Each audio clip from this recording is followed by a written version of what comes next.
Hello. आज आपण गुलमाची आमटी करायची आहे. त्यासाठी कोलम घेतला आहे आणि तो तव्यात भाजून घ्यायचा आहे जेणेकरून तो छान लागतो.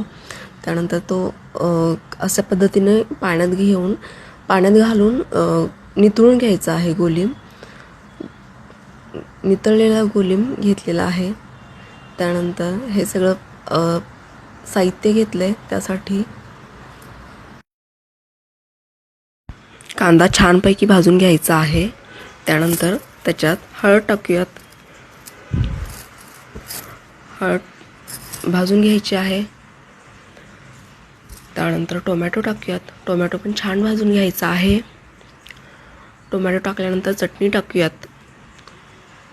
चटणी टाकून परतून घेऊयात आणि त्याच्यानंतर त्याच्यात मस्तपैकी कोलम टाकून घ्यायचं आहे. कोलम टाकल्यानंतर त्याच्यात पाणी टाकायचं आहे आणि पाणी टाकल्यानंतर त्याच्यावर उकळी येऊ द्यायची आहे त्याला आणि कोथिंबीर मस्तपैकी गार्निश करायची आहे त्याच्यावर.